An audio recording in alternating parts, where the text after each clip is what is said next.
Well, good morning, everybody. Hello. Welcome to the deliberately, provocatively titled session, The Death of Acceptance, ? You need not fear today if you're not a security or access expert, because firstly, we will quickly see that there is a lot of subjectivity in this space, and different perspectives bring a lot of value.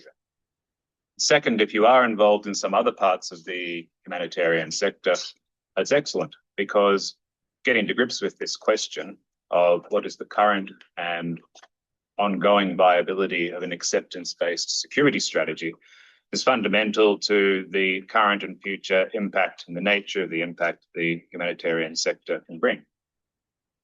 Let me set the scene before we go to our panelists. I'll start with what is the point of security for an aid organisation. If it was simply to ensure that every staff member came home at the end of the day, it would be relatively straightforward. So we could deploy the 3 Gs, guns, guards and gates. But what if we also need to make sure we also tick the boxes on some of the deliverables? Well, that's a bit harder, but it's not too complicated. But the task for security in the aid sector is to enable the work of our teams to be carried out with communities in line with the core humanitarian principles. And so an acceptance-based security strategy, what aid agencies prioritize. Acceptance, it's not a particularly aspirational word, but it gets to the point. It means that many of the risks to our staff and programs can be mitigated by having the consent of the relevant stakeholders, the communities, the governing authorities, any relevant armed groups. What are the remaining risks? Well, there's a security triangle. It's on the back of some of our hoodies, with acceptance at the top, then protection, and finally on the third corner is deterrence. As you may well know or can imagine, there are an almost infinite number of dependencies that allow an acceptance-based security strategy to be effective. Many of them are beyond the control of the people in this room or at this conference, and the world is evolving.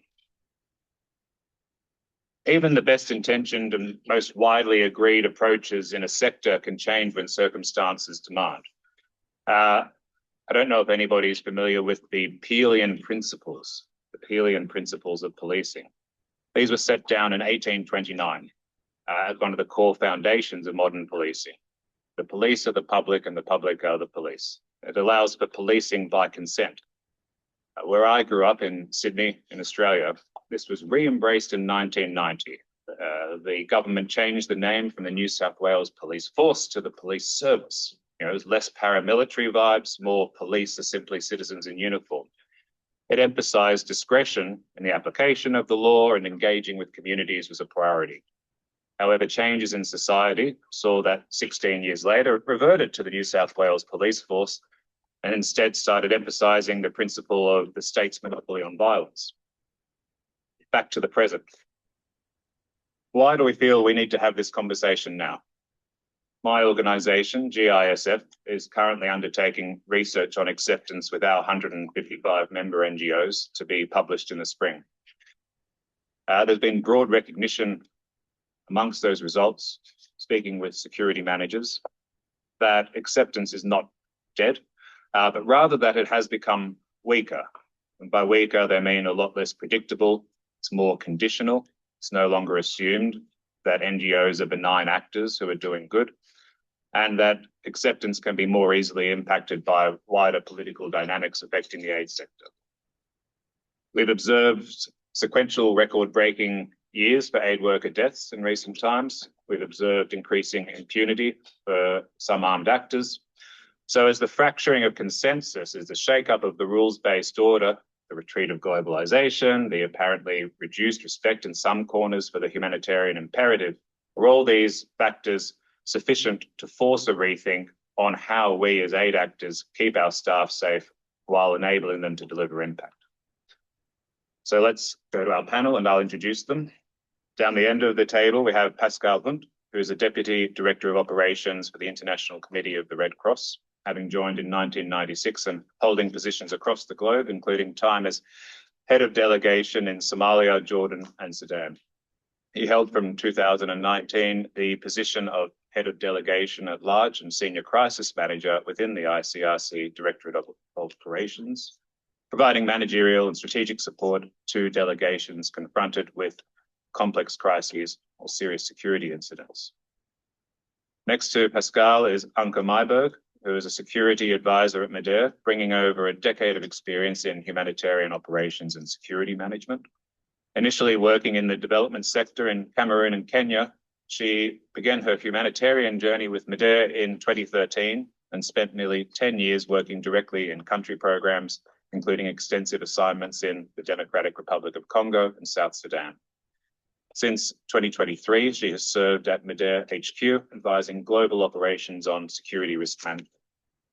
And finally, next to me, is Bill Blanchard, the Director of Field Operations for UNDSS, the UN Department of Safety and Security. He joined the UN after more than 3 decades of service in foreign affairs with the British government. As Director of Field Operations at UNDSS, Bill is responsible for the strategic management of security programming in the field and associated HQ support, overseeing functions relevant to supporting security operations and analysis. So thank you very much to each of you for coming.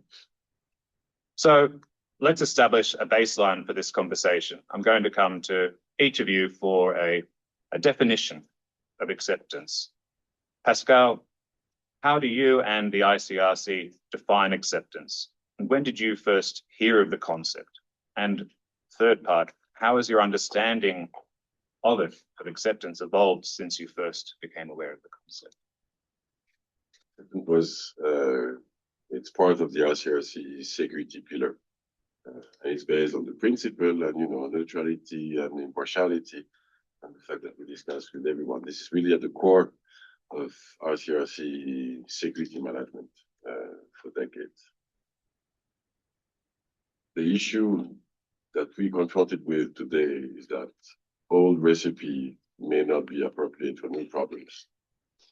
And we speak about acceptance. It's a lot about trust and trust building. It's a notion of, it's not a static concept. It evolves a lot. And we have to be careful of going beyond just preaching what we're convinced of. When we speak about neutrality and impartiality, we mean something that is sometimes understood totally differently. We are the good guys and we talk to anyone. This is understood as we talk to the bad guys as well.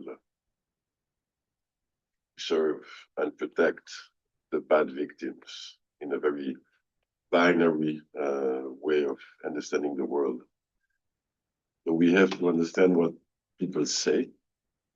More difficult is what interlocutors don't say, to interpret the silence, and to make sure that when we are accepted, tolerated, we get the insurance that we won't be shot at in the morning. This may not be valid in the afternoon. We also have to be mindful of the fact that the world is connected. Whatever we do in Yemen or in Somalia today may have consequences in Sahel and vice versa.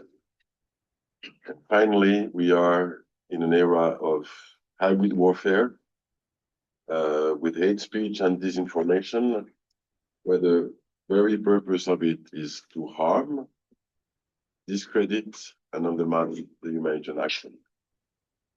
So addressing hate speech and misinformation, something that we take very seriously, the same way we would take, threats, physical threats that we see. So the digital component of an environment that is related to acceptance needs to be factored in, and I think this is a new element as well. Thank you.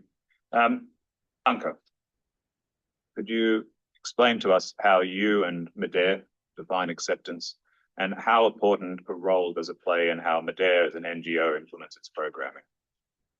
Yeah, thanks. For MEDER, it's very similar to what Pascal has said. Also for us, it's our starting point for security management. So the acceptance strategy is really the baseline. Of course, we realize that it's not possible to gain universal acceptance. And we also need to add on some complementary measures like protection and deterrence as well as a last resort. But the acceptance strategy is really the starting point. And I think, as it was already mentioned, it very much depends on trust that we gain of different stakeholders. So here we look at the communities, but not only, we also look at local authorities. We talk about non-state armed actors, about business people in the markets, in the towns we serve. And we need to build relationships with them. So it's not just access experts, but it's actually every member of our team. The way they engage with the different people they interact with really influences how our teams and our activities are accepted. I think it's also really important if you look at community engagement, that we involve the communities early on in the design of our programs and also in the implementation. If there's buy-in from the communities, there is more acceptance, and that will help even the activities in our teams to be protected to some extent by the communities as well. Thank you. Bill, this is a good time to point out for people who may not know that UNDSS could be framed as an enabler. You're a service provider to a number of UN agencies. So DSS doesn't implement programming per se, but plays a big role in how programming is implemented. So how do you and UNDSS define acceptance, and how do you see that varying across the UN ecosystem? So I think we probably did start in a different place from other agencies and certainly some NGOs, and that's partly because DSS was set up in response to major terrorist attacks, and we were initially most concerned with trying to deal with that threat. And acceptance is not really a useful tool when somebody is trying to kill you. And that, I think that historical background is relevant because it has meant that we've probably started more from a compounds and armored cars perspective than is the right way of handling many of the contexts that we're in. So we I think over time have been moving towards acceptance, and still are, even as we'll discuss later, acceptance may be less successful for some other parts of the system. I mean, the way I see it is there's basically a continuum of the attitudes of the people we need to allow us to operate, or to allow the UN to operate, and we try and enable that operation and those programs. And the continuum goes from hatred through hostility, intolerance, indifference, tolerance, acceptance, welcome, love. I mean, there are things on that whole spectrum that we're trying to do. And for me, the important thing is, do we accurately know where we are when we go out into the field? And then secondly, is there something we can do to change it if it's not in the right place? But I think the other thing about that continuum, stylizing a bit, there are three levels potentially of actors that we need to think of. One is the communities on the ground, most importantly. But the other is the armed groups or people with local power of violence. And then at the higher level, you've got the state or the de facto authorities. And we need a minimum level. It might be less than acceptance, it might be tolerance, or even neutrality of some kind, from all three of those levels. And so for us, it's a question of knowing where we are, analysis, and then acting in accordance with it. And the level of protection we need may depend on how far where we are on that spectrum. I think it's worth saying the UN is a complicated and wide-ranging beast, and as well as humanitarian agencies and development agencies, we've got missions and political and human rights activities.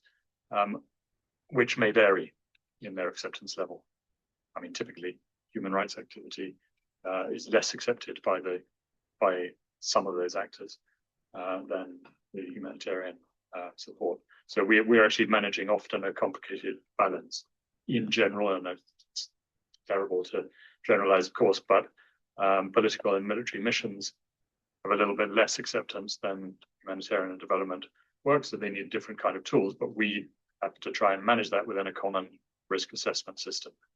And so there's some complexity in that. But other than that. Thank you. I'm going to go to the in-person audience, and can I get a show of hands of people who recognize within themselves or their own organizations these definitions of acceptance? Does anyone, do you see recognition in your? Has anyone got any alternative definitions of acceptance that may have not been picked up they'd like to share? Please. Maybe the capacity to have difficult discussions or non-pleasant discussions with interlocutors, which means you have a level of trust and acceptance that you can say your man don't behave properly or your policy is not good. Yeah, and there's an element of respect there as well, trust and respect. Anybody else? Okay. Oh, please. Hi, Jonah Taylor from Tier Fund. I think just one thing we're trying to do more on, when we talk about neutrality, I think sometimes we then err on the side of not at all engaging with the local community and actors as to their own identity. We kind of strip that back and say, okay, you're a humanitarian and that's it, and that's how we're going to engage with you. And obviously that's good in a way, and it keeps us all neutral and keeps us working together. But I think actually, well, a difficulty with acceptance is when you're not connecting with who they are and working with those local communities, particularly, from our side. So Tier Fund is a faith-based organization, and so we see with local faith actors, actually, those among humanitarians, they are some of the first under the principle of neutrality to say, we don't want to recognize the fact that you are, a faith-based, a local faith community. And it's about, as our colleague just said, it's about respect and how you actually respect their identity while still being neutral. You can still be neutral and engage with their identity. Thank you. I'll come back to the panel. I'm going to ask, you touched on this, Pascal, how closely intertwined are neutrality and acceptance? Is there a symbiotic relationship? Can you not have acceptance without neutrality? I think you can have acceptance without neutrality. I think when it comes to neutrality, we have to make sure that's a mean to achieve something, and that's not the end in itself. And I think we have to demonstrate the added value of being neutral and being perceived as neutral. And in a world that is more and more polarized, this is more and more difficult, because basically being neutral is we talk to anyone. Are we sure when we discuss that we are accepted of being neutral when discussing with terrorist group? Because this is the understanding of what we have of neutrality, but some countries may challenge that definition, And if you are not able to hear when we are challenged, we're gonna hear the guns.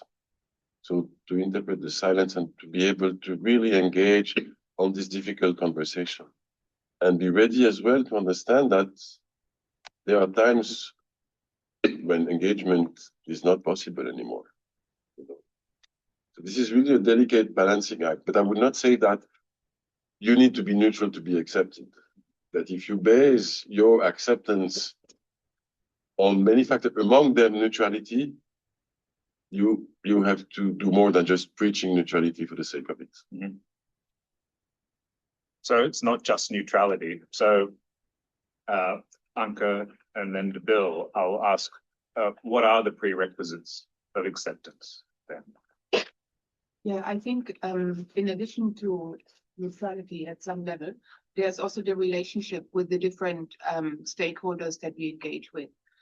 So I think it's important to be present and to be able to really talk to the communities, talk to the local authorities, of course, also talk to the host government or even DFAs, de facto authorities, because we can only gain respect and show respect if we actually engage with those different groups. So I think that's really one of the main things, and building trust and understanding also what we are there to do, so that people can buy into the activities and the services that we are aiming to deliver. And as I mentioned before, it's important to engage the communities and different stakeholders in the design of the work and the activities to go. And then Bill, from your perspective? Well, just building on Pascal's point, neutrality is not necessary for acceptance. Neutrality doesn't ensure you have acceptance either, because our view of neutrality, it may not be the view of the community or the armed groups or the authority, whether it's government or de facto. So I just come back to the point that I think we have to be aware of the view. We should assert neutrality. We should assert our principles, but we should not assume that they are accepted and believed or seen in the same way. So we need to be having conversations as a system. And sometimes it's a place of security to have those conversations. Sometimes it'll be more the humanitarian end, with all those levels, to understand where they are. You know, what do they accept? What do they tolerate? What might they tolerate if we had a bit of international pressure from member states on them, like in the case of the government or de facto? So for me, it's about trying to ensure that we're sufficiently along that continuum I described at all the levels necessary to enable the operations to go ahead. Finally, as we wrap up this scene setting section, if you're in a situation where you're an aid agency and to gain access, you have to comply with a local diktat which says, oh, you must pay this group to escort your convoy through a particular area, or you must do X, you must do Y, you must turn a blind eye to the diversion of aid. Is that simply a part of the acceptance process, or is that a completely different approach to gaining access? I'll let anyone put their hand up for that. Pascal. Yeah, maybe just something I forgot about neutrality, because it seems to be among ourselves a very normal concept, but actually it's super counterintuitive. We are not born neutral. So to explain what do we mean by neutrality, it needs engagement, but just that this is a super strange concept, not for us, but for the people we are talking to. When it comes to, the dictator, what you mentioned before, I will not lace that with acceptance, maybe with compromission, and at the end of the day, it's what are the compromises we're ready to make to ensure the principal action. And some may think that, we have short-term gains by, paying some money at the checkpoints, which has consequences on other actors that do not pay, by the way. But on a longer term, definitely, this is dangerous. And what we do see in many contexts is that because of the reduction of humanitarian aid, we see a massive increase in criminality and banditry, also because the source of revenue have disappeared from the checkpoints.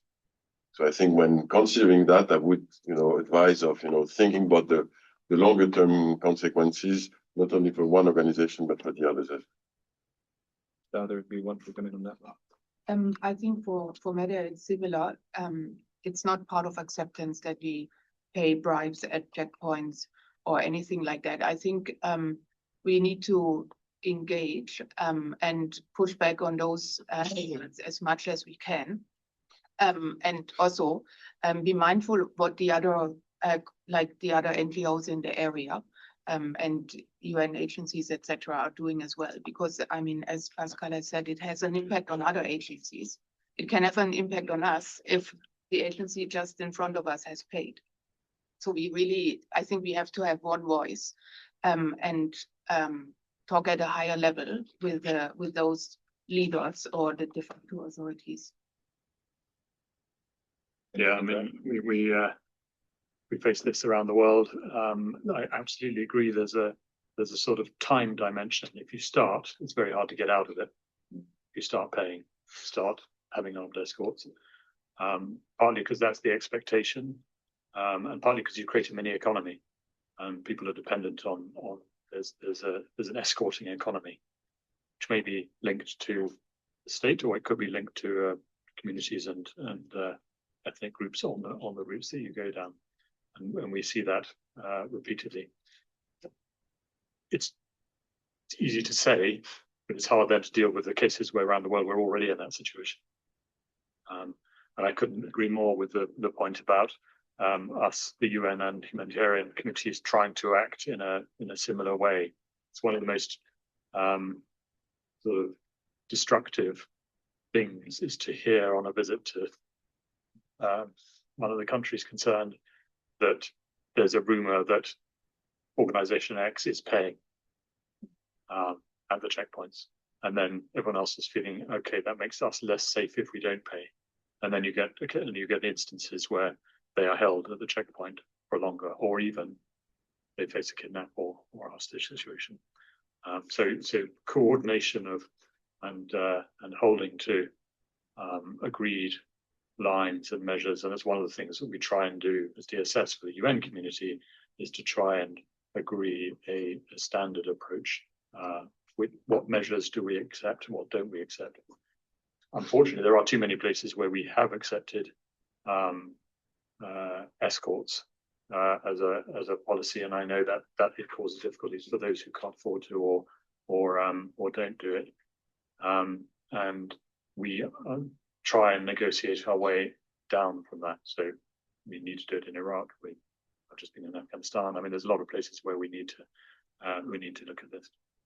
Okay, so we seem to be in agreement then that these kinds of approaches don't fall under the banner of an acceptance-based strategy. They're more short-term pressure, meeting short-term pressures, which you would think then makes an acceptance-based strategy. The other side of the coin is a long-term strategy, but then, of course, we come back to the point that you can have acceptance in the morning and lose it in the afternoon. Okay, so very simple. Sorry, one thing to say, of course, if you can achieve acceptance rather than escorts and armored cars, it is a lot cheaper. Well, we'll come to that. I'm going to come back to that. And in terms of the resource intensiveness of generating and maintaining acceptance. But let's go into the next portion of the panel. We've spoken about some of the prerequisites of acceptance. The flip side of that is the pressure on acceptance. So the pressure across all categories, across the community, armed groups, governments, governing authorities. We've already mentioned a few of them: disinformation, the question of ground neutrality, highly visible action setting a precedent, which makes it difficult for others. So this is where we're going to start getting into the death of acceptance, or the prematurely announced death of acceptance. To assess whether something is dead or dying, you must be able to measure it. So my question is going to be to each of the panel members: how does your organization measure acceptance? I'll start with you, Bill. You mentioned a continuum. Does UNDSS have a formal metric? No, we don't, and I think that's partly because context is so different, and the issues we face can be so different. I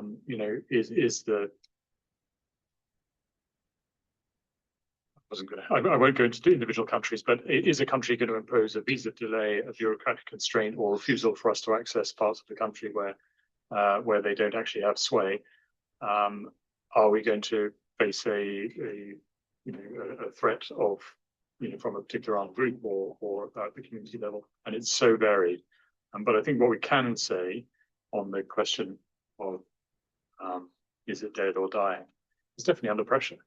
I mean, you know, we all know that the norms that we've operated under are under threat.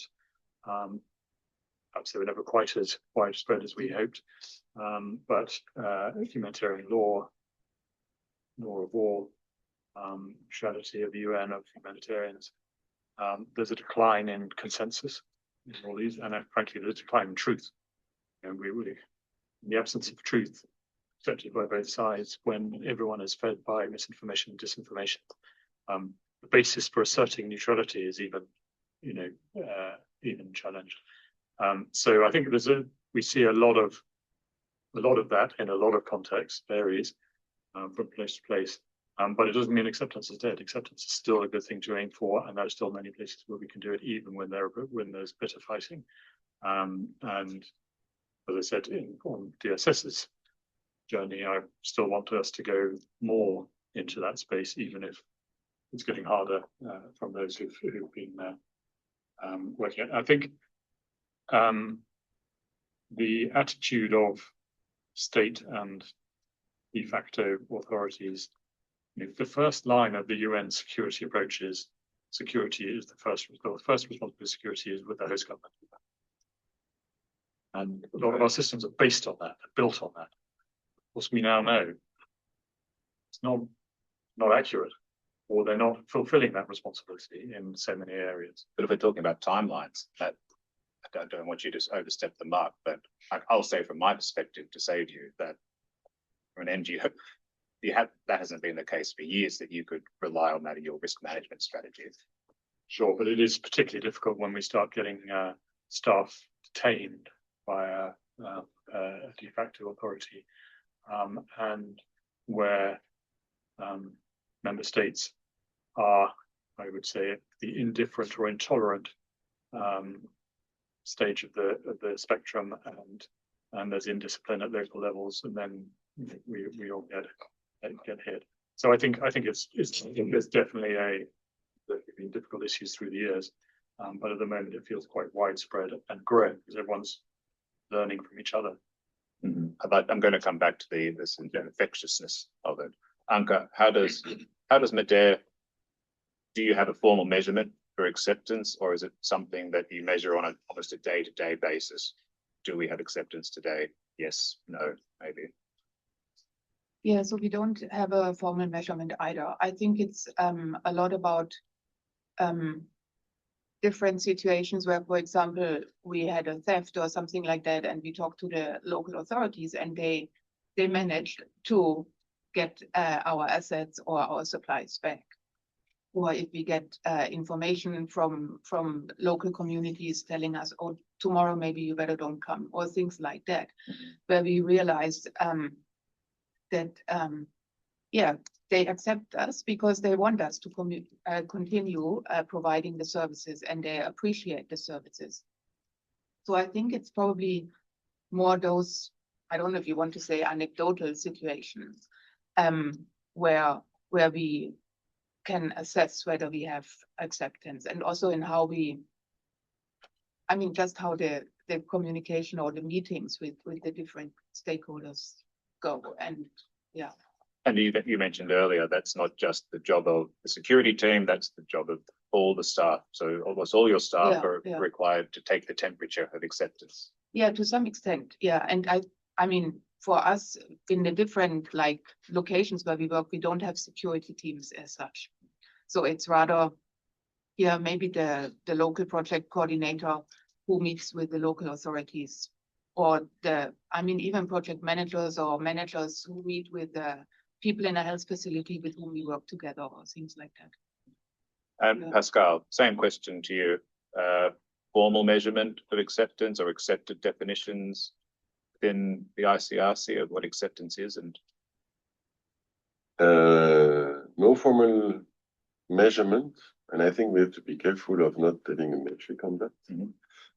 But what do we mean? How many dead and wounded we need for being not accepted? There are the signals as well. Each state being more and more assertive and challenging the very principle of humanitarian action. And it's not, we see that even from donor country, you know. So the signal that is being passed there also does challenge, the principle humanitarian action. So I think we have to be careful of not measuring that. And again, it's something that is, acceptance is not a technical term.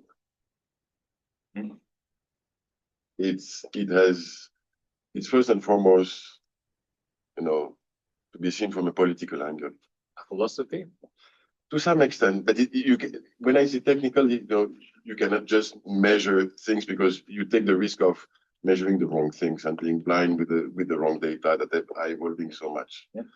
In terms of security management in the ICRC, we do not subcontract security management. Of course, we have a few experts there, but it is really everyone's responsibility in terms of engagement, in terms of behavior as well, because the weakest part of the chain is still the human, and if we have one misbehaving, it has consequences on the acceptance of the entire organization in a given context. So I think it's more difficult to measure. Hence, we need to really be aware of all the signals we are receiving. What has changed? Maybe years ago we were taking for granted that we were accepted for a longer time. Now the timeline is much shorter. And this needs to be reassessed almost on a daily basis. And we have just to think of every day, is it still okay or not? And then we'll discuss about the resources because, of course, it has resources implication. And with the humanitarian sector being so much affected by budget cuts, let's make sure that, not only projects are being funded, but the whole machine that is required behind to make sure that those implementing the project remains alive. If you walked in to this room and coming from a complete new the whole concept of aid security is new to you, and you heard that acceptance-based security strategies is what we strive for, that there's a lot of pressures on it, and you'd be forgiven for being surprised that we don't really have a way of measuring it, despite it being so important to us. And I hear what you say, that there's the risk of capturing wrong data, but we all kind of do it. What I'm hearing is we all do assess it in different ways. Is that a concern as we start to think about the increasing number of challenges? Can we stay in this position where we say we'll just subjective and we'll assess it on a day-by-day basis? I'm not that worried about it not being measurable, to be honest. Okay. Because I think it's an interpersonal or a relational thing where it depends on what we're trying to do and what the other person wants, and we want to be able to deliver the thing with the agreement, support, tolerance, engagement of the other parties, and it is parties, so it'd be very hard. You'd have to level. If you were going to try and measure it, you'd have to be measuring it at various different levels, which would be different in each country. So I'm not looking for measurement. I think a better measure is, are we able to sustain our programs? Okay. And can we do so safely? Even those are hard to measure. So there's a dance essentially between with stakeholders. Okay. What are let's say if we take the last 2 years, 3 years, what are the pressures that have emerged on our ability to use acceptance and gain acceptance, or what are the pressures which maybe already existed but have increased in the amount of damage that they're doing to our aims to generate and maintain acceptance? You mentioned mis and disinformation before. Yes, and these are deliberate, attack on the humanitarian sector in general and actors in particular. And this has, for the ICRC, direct security consequences and has also consequences on how we are accepted in a given context. I think this is important. More recently, I think acceptance is also linked to expectation we are creating, or the way we are managing expectation as well. And we do see in other contexts these days where there are much less actors during emergency situations. So, expectation on the remaining actors are skyrocketing, and you can well be accepted before, but if you're not up to be able to deliver what people think you would be able to deliver, then your acceptance is dead, and you will spend hours explaining why you don't do things. So the pressure on humanitarian actors to address more needs while resources diminished, I think this is an element.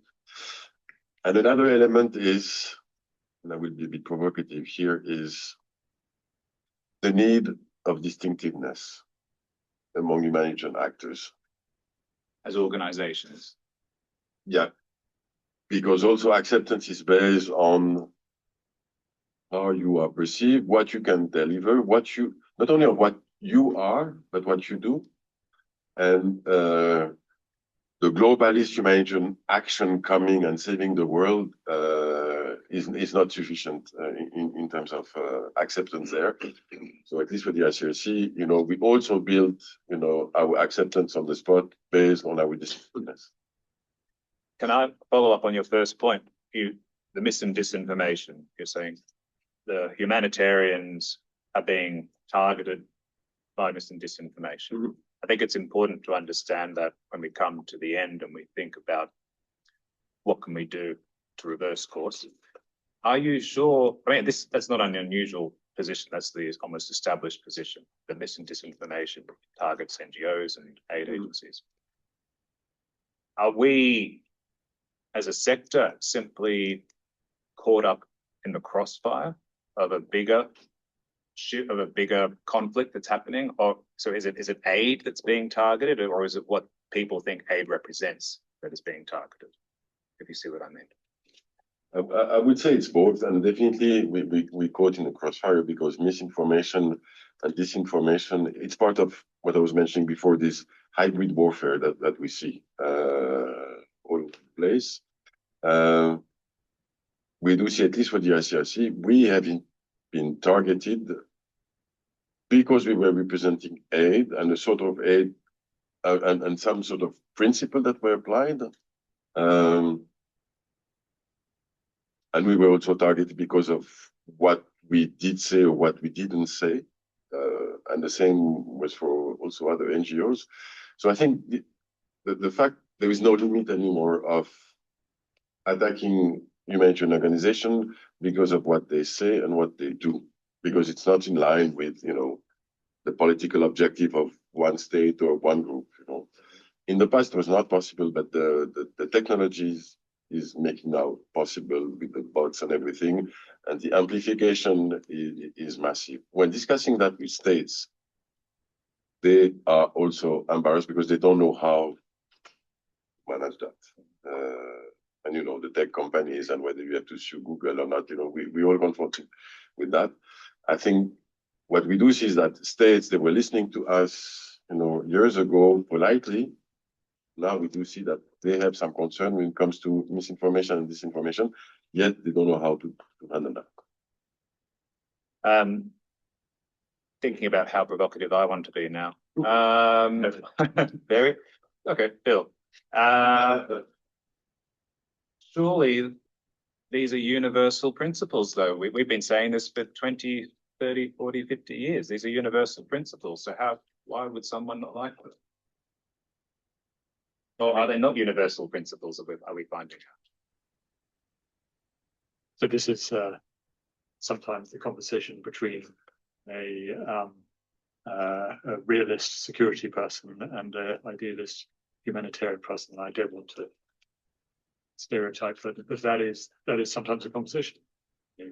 We will go ahead, says the humanitarian in Gaza, because it's a principle and we must. And it's an obligation. And the security person says, yes, but if you go today on that route, you'll get blown up. You have to resolve that in the real world, and we want to keep people safe because then they can deliver tomorrow. I don't. So I believe in the principles, but I don't believe everyone else does. And the world, you've got to deal with the world as it is, not as you would wish it to be. Spoken like a true security practitioner. Anka, what do you find as the emerging pressures on how Medea wants to achieve acceptance? And are you willing, has the organization had to take new approaches to accept those pressures on acceptance? I think some of the pressures are that the donor, could be traditional donors or even new donors, are not always perceived as neutral. There's more politicization of aid, which of course impacts humanitarian actors in the different areas. And it might not even be in this context, but because of social media and just, everything being there in the open, it will impact even like a specific context where it might not be so obvious. I also think that in general, the environment has changed with more blurred lines between military, political, and humanitarian roles. Sometimes we have military actors who also provide humanitarian aid, so it's not so clear cut anymore, which makes it more difficult to navigate. And I think maybe sometimes we need to come up with additional strategies or measures on how we can gain acceptance and maintain acceptance, and even think through of complementary measures like protection as well. But I wouldn't say that we rely less on acceptance, or we don't strive to gain acceptance and maintain it. Are you saying that you are though leveraging more on the protection and deterrence side of the triangle? No, I wouldn't necessarily say it like that. I think deterrence remains our last resort. So there are contexts where it's not possible to work without all deterrence measures. Mm-hmm. But we would, as I said, this is our last resort, and really when we have tried everything else, so to say. Protection measures, I think it really depends on the context, but they are still seen as complementing acceptance. Okay. Yeah. One idea that interests me, and we've mentioned it, is this idea that pressures on acceptance are infectious.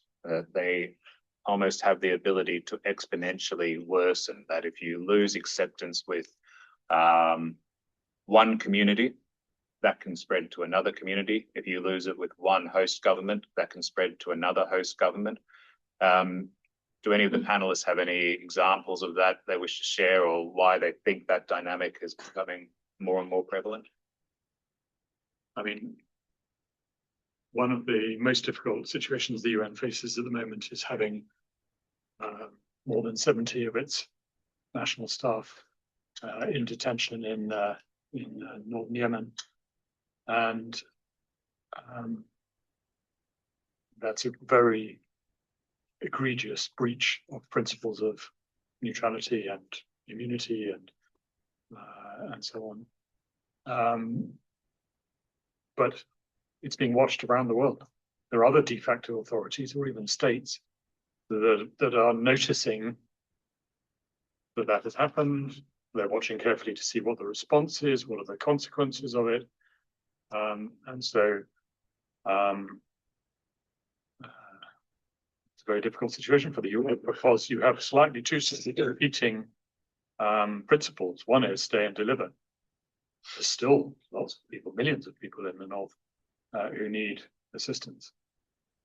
But the other is that if we don't indicate consequences to that type of behavior, there's other people around the world watching that who might decide, okay, we can put pressure on the UN, no problem. There's no consequence. And so I really do worry about it, because I think information just spreads very, very fast. You see the most unlikely people from different ends of the geopolitical spectrum adopting similar policies or similar approaches, undermining our ability to operate, undermining the principles and undermining our denying acceptance, if you like. Building on the that's the infectiousness of perceptions amongst stakeholders.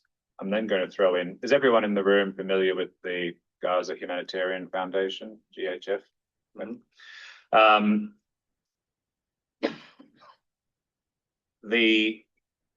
I think it would be safe to say that we're going to see more iterations of similar organizations in the future.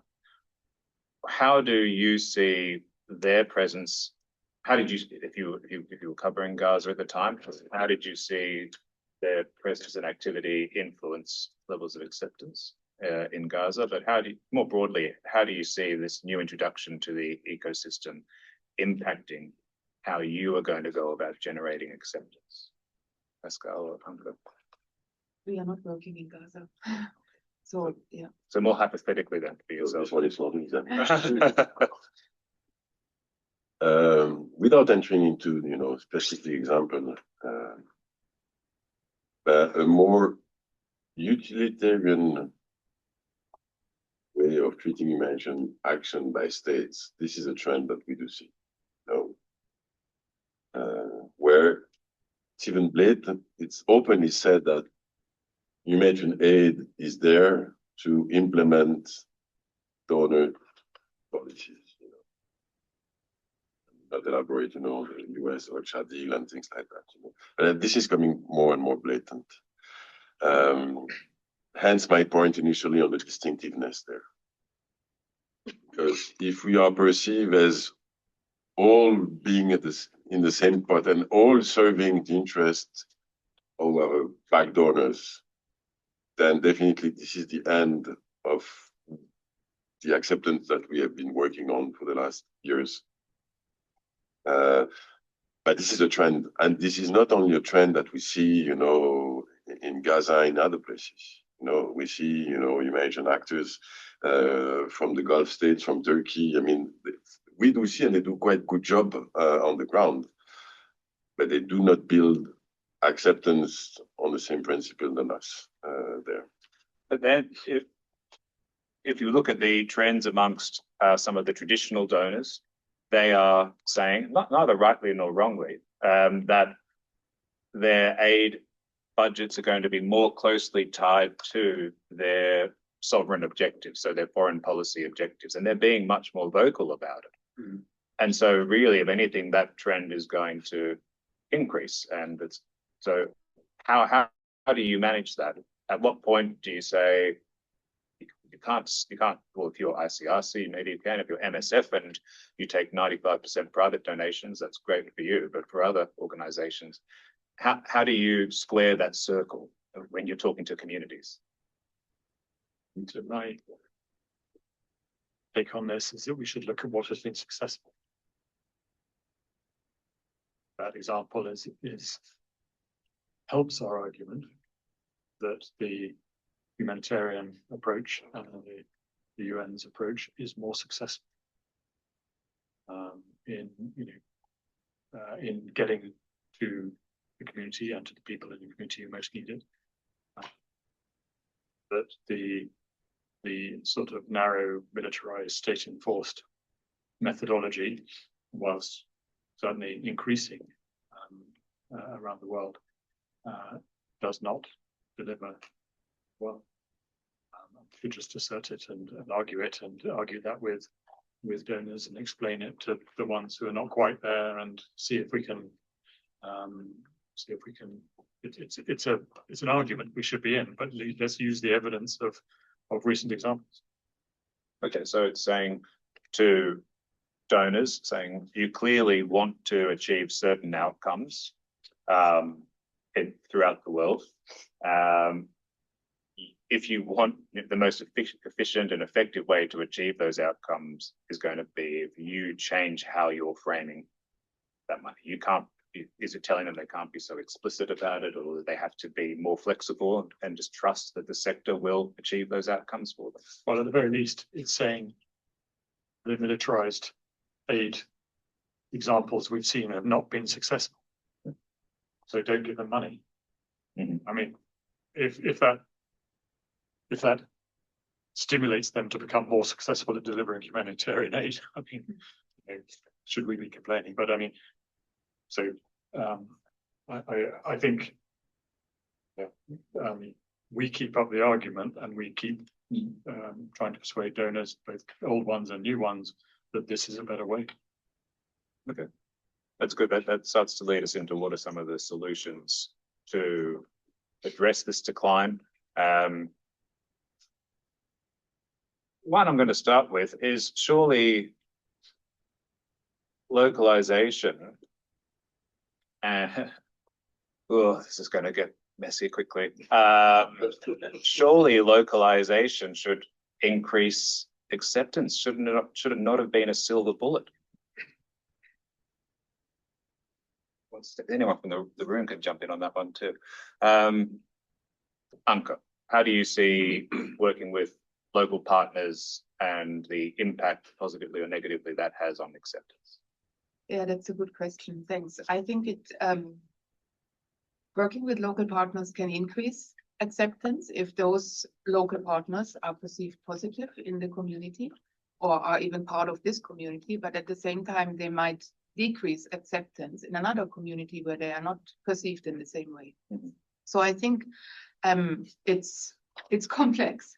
And it's really important to understand like what impact on our acceptance it has if we work with certain local partners and how we engage with them. And sometimes we might have to maybe work with 2 local partners in one location to be seen maybe again as more neutral and not like favoring one part of that community.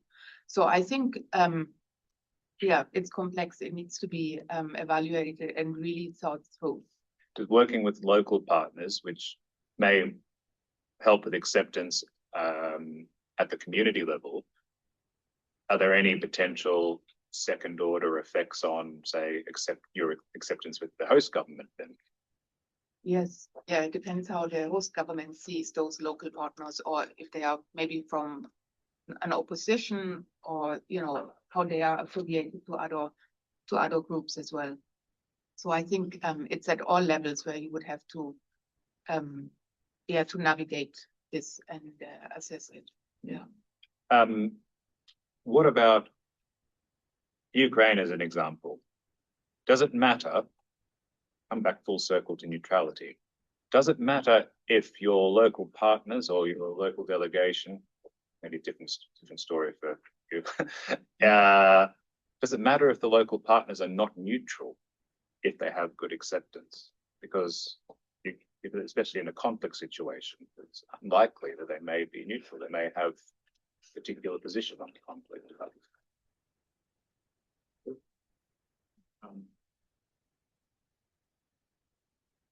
I think that's a quite complicated one, because in the context the operation is only on the Ukrainian side of the line, the front line. They are neutral in the terms they're trying to support everybody on that side of the line. I mean, it doesn't really arise that they could whether they could be giving less or more to people on the other side of the line because they don't have any access. So I sort of almost feel that's a false question. On the wider question of localization, I think there are definitely times when localization both increases acceptance and reduces security risks. Sometimes it's the foreigners who are the targets. And localization may mean that you can use different techniques. So there are places where we will use armored vehicles as one scenario, but we'll also be running low profile missions where there are no armored vehicles. The activity is conducted by national staff or local implementing partners, as the other option, and that can be. That's what we just heard from the keynote speech. It's a better way of. There are many advantages. I agree that there are sometimes complications. There are times and scenarios when you need to be careful about who your local partner is, and there are occasions where there might be more faith in an international delivery than in a national one. So there is horses for courses in it, and it varies. But I think localization as a strand to be woven into the whole question of how do we do things with acceptance and safely. There's got to be more potential. Pascal, I don't know if this is directly relevant to.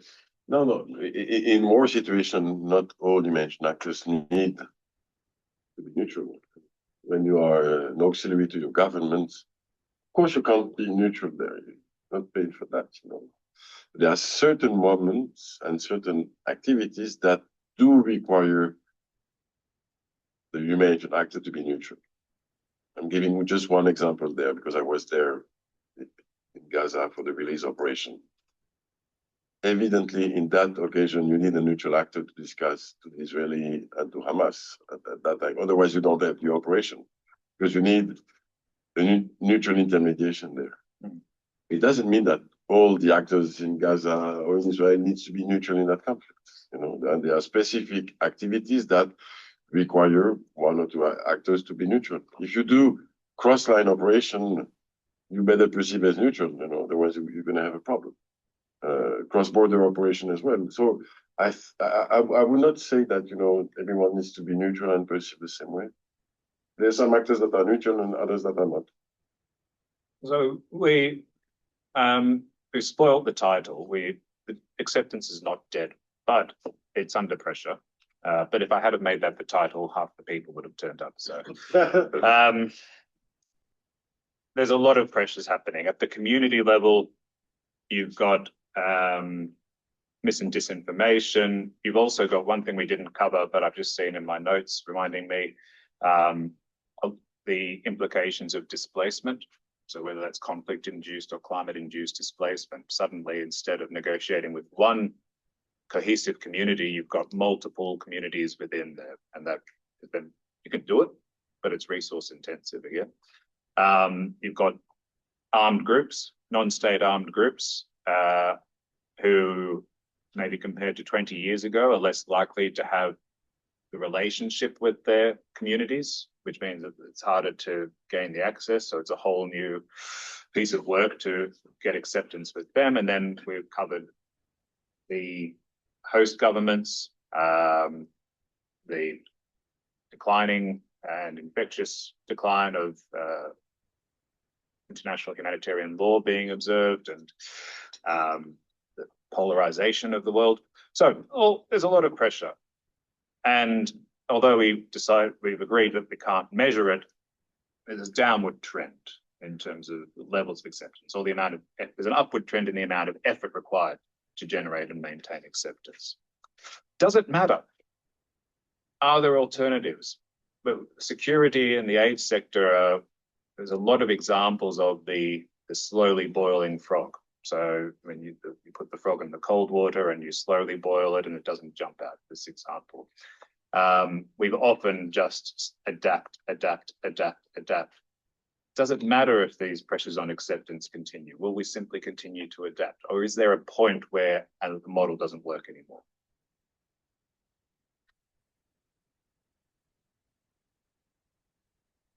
I mean, I think that the sector is incredibly resilient because the goal to deliver is so strong and so motivating that we will generally find a way through. But I think acceptance, whatever it means, is always going to be one of the way. As we respond to a shrinking sector, I think the localization side of acceptance, with its pluses and minuses, will be more important. And so to answer your question, I think acceptance massively matters, will continue to matter.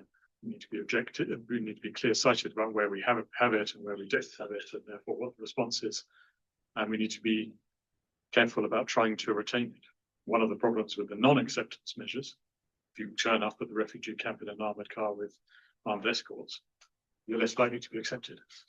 So you can get into a wrong vicious cycle if you don't handle it right. What about the NGO perspective, Anka? Is it something that it needs to work? It's something regardless of it might be more resource intensive, it might be harder, but it needs to exist, the acceptance-based strategy. Yeah, I think it's really important that we don't drop the acceptance strategy, because it enables us to fulfill our mandate of the humanitarian imperative. Like if we are not accepted, and neutrality comes in there as well, it will be hard to, for example, continue providing services if the front line changes, or if the control of a certain area changes, if another group takes over. If the community doesn't accept us, it will be really difficult. And we would then have to engage with the other actors as well to gain acceptance. I think I think it's really the way forward. We recognize that it's getting harder, it requires resources, it's time intensive. But treating the communities that we serve with respect and involving them, and not just coming in and say, okay, this is what we do, whether you want it or not, is really important. And community engagement and acceptance is very linked, I think. Okay. So, right, getting harder, but we need to make it work. How do we make it work? What are the tangible steps that as aid organizations, as the member state community, the donors, what are some of the tangible steps that we need to see, maybe we're already seeing, to preserve this approach? We're asking before about the universality of principle. Years ago, I was tempted to say yes, everything is universal. Now, my personal view is that maybe the principle of humanity is the last one remaining maybe universal. And still I have doubts, because after the Second World War, the world has said never again. And we keep exactly seeing the contrary. Why I'm mentioning that?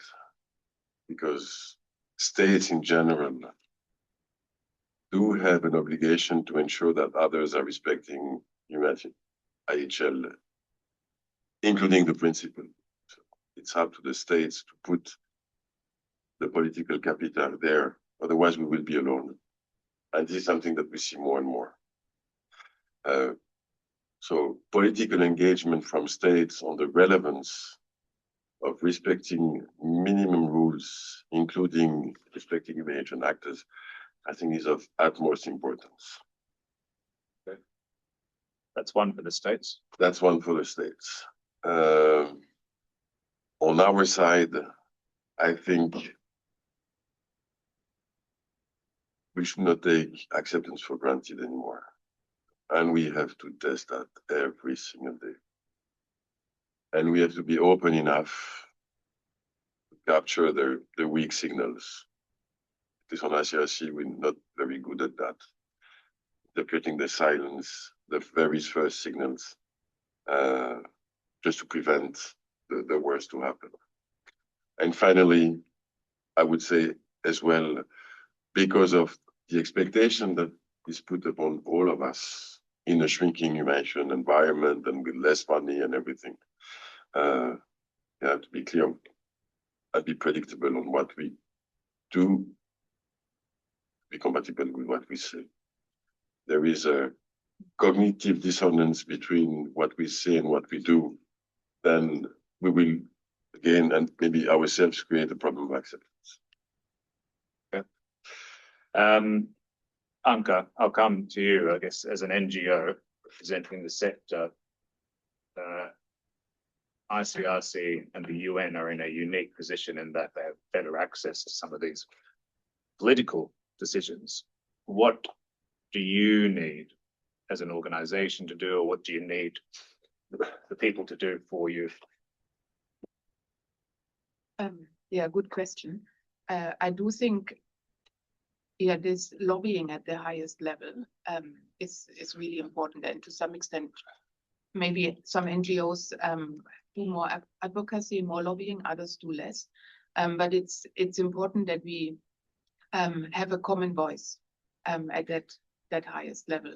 And I think also we touched on that already a little bit earlier, our red lines, and like that there are no compromises, or at least that we are united and speak with one voice, that we don't have, you know, one NGO doing this, another NGO doing that. So I think that that's really, really important, that we also give a clear message to the different stakeholders, what we can do and what we can't do, how we work.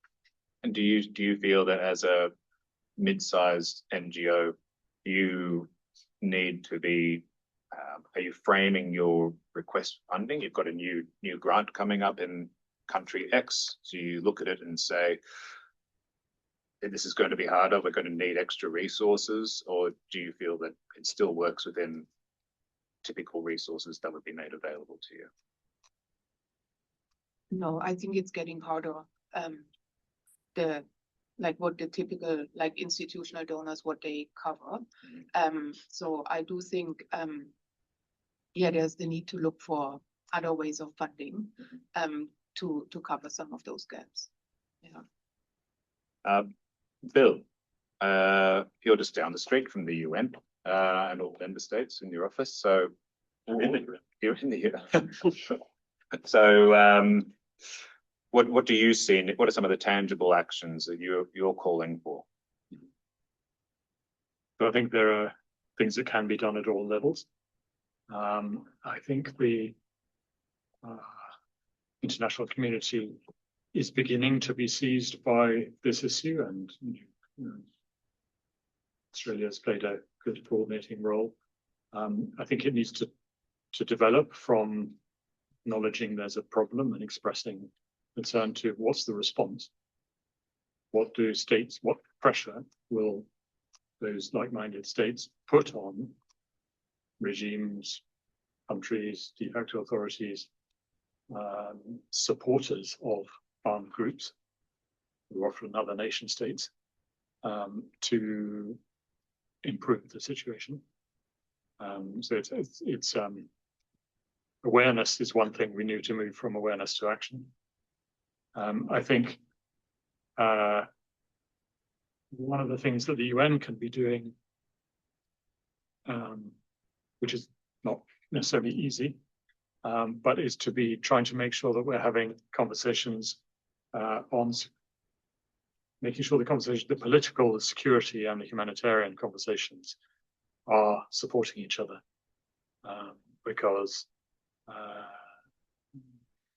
if there ever was a time when they were delinked, it's not anymore, and we definitely now need to be able to use any of those channels to convey a message in support of one of the others.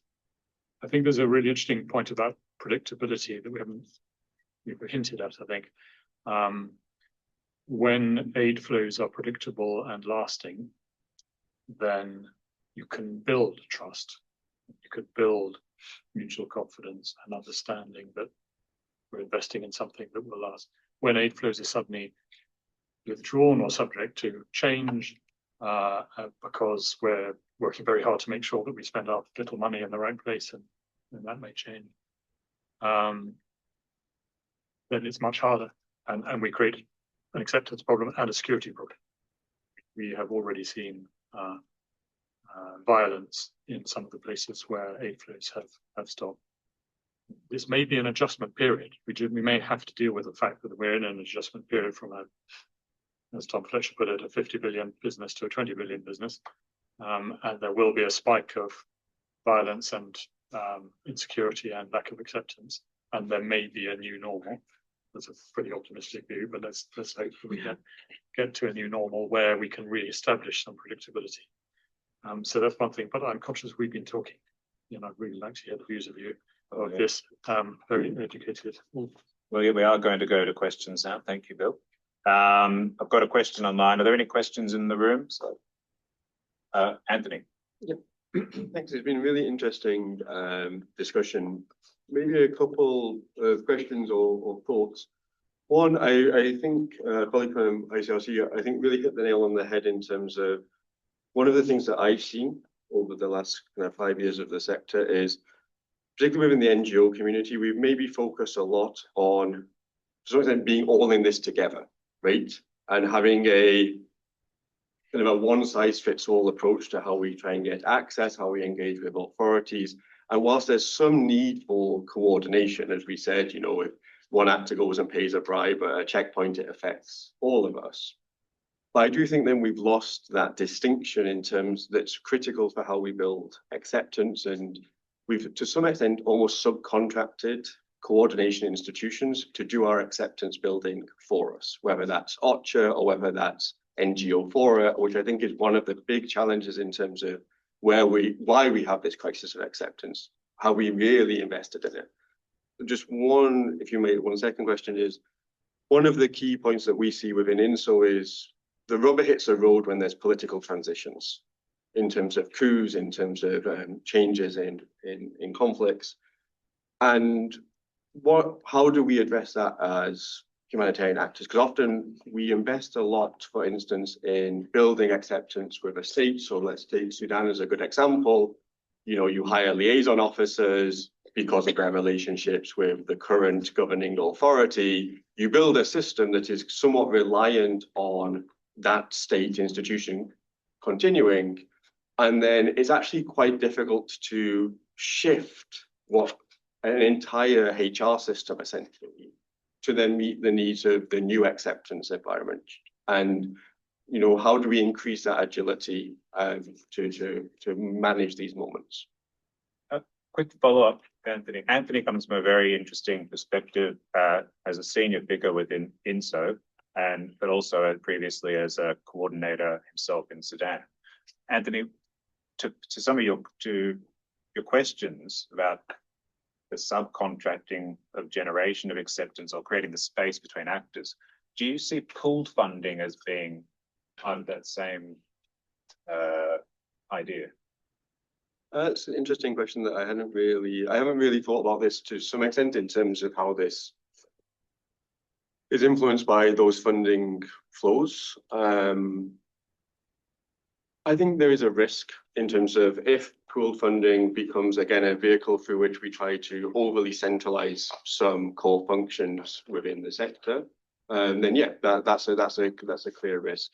If pooled funding, however, becomes just a way in which we enable individual operational organizations to, better invest in acceptance, right? In terms of if pooled funding becomes a model of quality funding that allows more predictability, as people mentioned, that allows more flexibility in terms of funding, then that's a slightly different model. So I suppose it depends. Sorry, there's a way of basically not answering the question. I appreciate, but I think it really depends in terms of whether the move towards more pooled funding is used as a way of centralizing the system around this, which I think is a clear risk. If it's used as a facilitator of a more ecosystem approach, then has less risk. Thanks for that. So to the panel, do you need me to repeat this question, or we've got some responses? No, just maybe one comment on the subcontraction. One of the challenges we are confronted with as well is that there is a thin line between what we would call in ICRC the networking activities, and the intel gathering, and this is becoming more sensitive, I would say, when states are allegedly disinvesting from human intelligence and reinvesting in artificial intelligence. Who are the best place to provide intel there, and the risk, I'm sure, not want to elaborate on, what, the Sahel saga, I think this is one of the examples there. So how do we stay safe and be accepted whilst not raising suspicion, I think this is not a new challenge, but I think we may have to think differently how to address that. I mean, the very old recipe with new problems do not function then, and we just have to be creative. Because even security analysis on the ground can be bloody difficult, especially if our local staff that are being detained, you know. Just comment. Yeah, just a comment on what you said about gaining acceptance through OCHA or NGO forum. I agree. I think there is a risk because all NGOs are somehow different. I mean, we might have some common points, but to some extent there are also small differences. But I think especially if we look at like de facto authorities or host governments, etc., it's also important that we are united, and I think to some extent that might be easier to achieve if the NGO forum, maybe together with some NGO representatives as well, meets with the local authorities or the host government, the de facto authorities.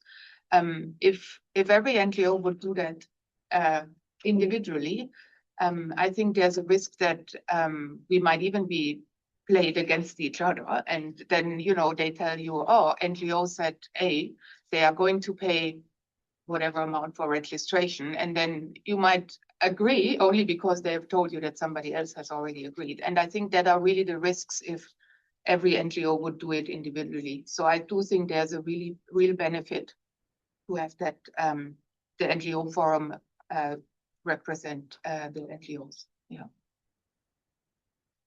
I've got a question. Oh, please, Bill.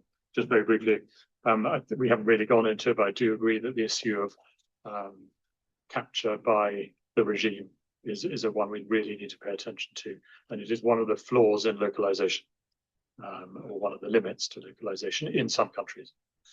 So we've seen our national staff in the more totalitarian or authoritarian a country is, the more likely it is that the national staff will be basically working for the authorities rather than for us, and that both potentially constrains what we do, but it also then is a real issue when you come to a regime change. We've seen that in Syria and other places. On agility, I'm glad that you are prepared to have agility in the UN in the same conversation. Question from online. If we assume that the current humanitarian landscape entails increasing donor pressure, demonstrate the effective use of resources, how can the need for principle-based humanitarian action, such as a acceptance-based security strategy, be balanced with the demand for measurable results? Does this come back to you, Bill, of just re-emphasizing that this is what works and other models don't? I don't think I'm really best placed to answer this one. My only comments would be that you don't want to build in rigidities in big donors' demands for what they're paying for that don't allow you to respond to either security or acceptance issues. You need to be able to have some flexibility to change how you're delivering or in response to those. So that would be one comment. Leaping out of their chair, jump on that question. So no, I'm still the difficulties to reconcile. On the one hand, do more with less, and on the other, with the optimization discourse and everything in the localization, at the same time, the resources that are required, to have the best humanitarian outcome on the ground, which also can be measured at the number of people that are colleagues that are not killed and not wounded. And I think this needs to be factored in because working in the current environment will require investment and capacity in better understanding an environment that is more and more volatile and extremely difficult to apprehend. What we would need as well there is, and these are difficult and sensitive discussion, the space for a few actors, and we have that already, to be able to share, the analysis that we had, Because this big fora where you have hundreds of people around the table and you don't know who is there and who is reporting to what, then it does not facilitate the information exchange and sharing. To be polite. Anka, anything you want to add to that? Yeah, I think to some extent, if we have good acceptance, especially with the communities, the communities might even help us with the implementation of some of our activities, and they have ownership, so that can actually lead to being able to do more. Because I mean, we have had it in different locations where the community, you know, might have built a structure or contributed to building a structure because they wanted the services to be delivered. So I do think that is also something that we should not forget, that there, of course, there's effort with acceptance, especially also with community engagement, but there are also benefits like that can come out of it. Any other work? 2 minutes left. Beth, and then lady behind you. Hi, Beth Chapman from International Location Safety. It was more going back to the kind of recognition that neutrality is being eroded. I was keen to know your thoughts on your national staff are overwhelmingly impacted, by this erosion of neutrality. I'm just wondering if what you're hearing from your organisations, from people on the ground facing this change and this dynamic. I mean, it's been building, I think, for a number of years. And do you think there is a change within donors, within funders, within the sector as a whole, to reframe, well, what support are we looking at to give to people who are in the bill in the front line at a national level? Okay, I'm going to take, and then I'll take a couple of questions for efficiency. Yeah, my name is Paula Juparibias. I'm a journalist with Geneva Solutions. My question is actually pretty simple, perhaps to the two gentlemen at ICRC and at the UN. It's just in terms of with the budget cuts that we've seen over the last couple of years, how much has have those cuts affected the number of staff that are involved in security and on these sort of issues? Are they greater or lesser or equal to the number of staff that have been cut at your organizations? And then there was one more question over here, please. Well, it was kind of two, but I'll try and be really quick. The title is looking at risk in a reset humanitarian system, and earlier Tom was describing this reset system as one that's locally led and internationally supported.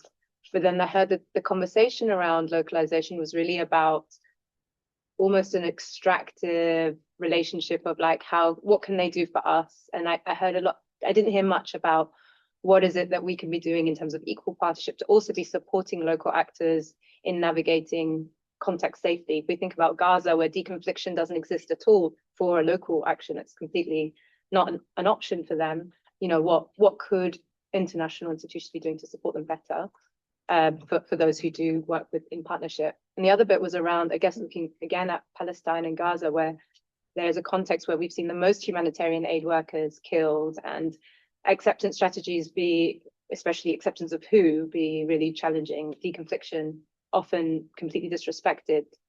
What can be done differently? Because it seems like our usual tools are challenged so fundamentally there. And our proximity to power, I think there was a mention earlier about how we can use other states to try and influence respect for IHL, but we're seeing the states that could do that really support the harms that are happening. So how can we be navigating such complex contexts like that safely? Thank you. I'm going to join up the two questions on supporting national colleagues. So what are you hearing in terms of the change within donors and what support they're willing to make available to national colleagues, and how are we as international organizations prioritizing that and the ability of those local colleagues and local organizations to do acceptance on their own terms?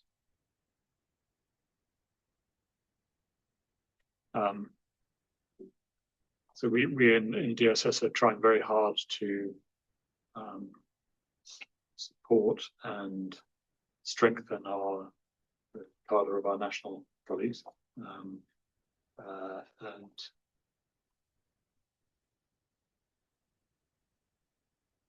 constraints in terms of the UN's policies. But we are trying to do that, and we're trying to look at more nationalisation, if you like, of posts where appropriate. And as I mentioned in the last answer, there's some places where that is more or less appropriate.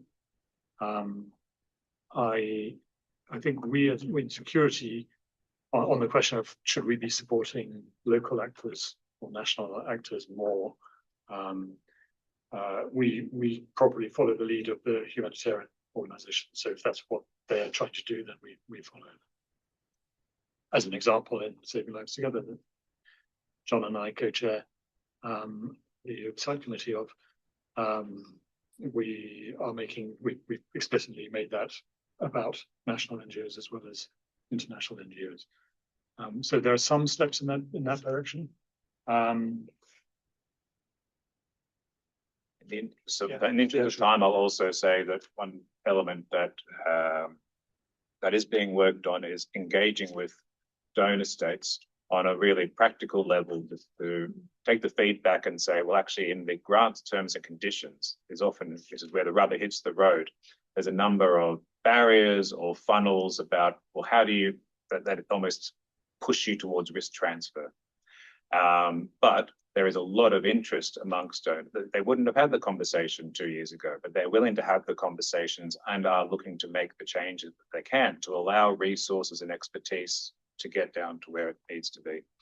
And then the very last question, which is actually a little downer of a question, is in terms of budget cuts, how much of those cuts affected the number of staff, and how does that then impact your ability to generate savings? Yes.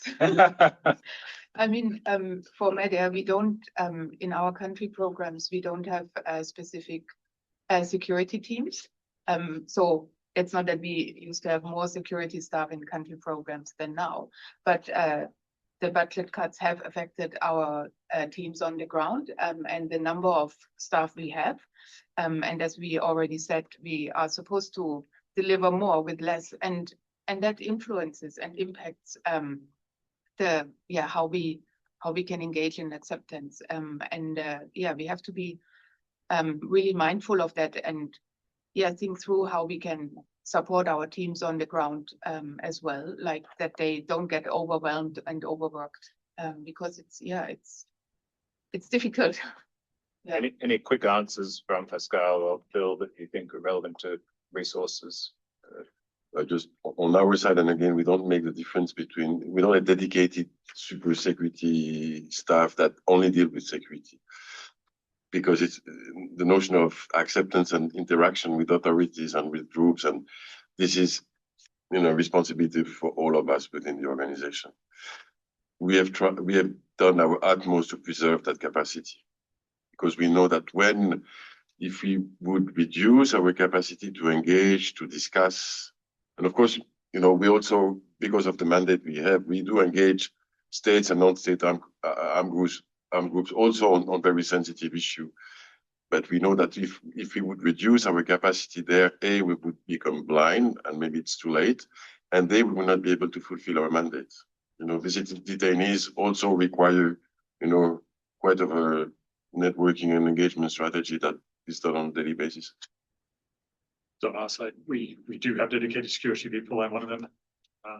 We had a 20% cut in our core budget, plus an additional reduction of funding from one major member state, extra budgetary funding, which amounted to another 7%. So we've had to 25%, but in our resources, that has affected the number of positions we have very significantly.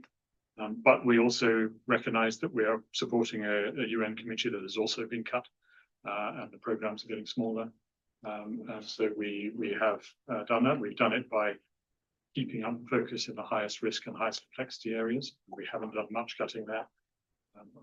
We've gone to a different model in lower and medium risk areas in order to be able to do that. We'll have to carry on innovating. Security can't in the end be cut scalably. We think it could be last year. I don't think it could be next year without damage to our ability to support UN security.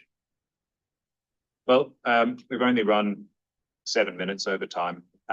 We've agreed that acceptance is a key tenet of how aid organizations can reach the people who most need to be reached and supported. We've agreed that it's getting more difficult.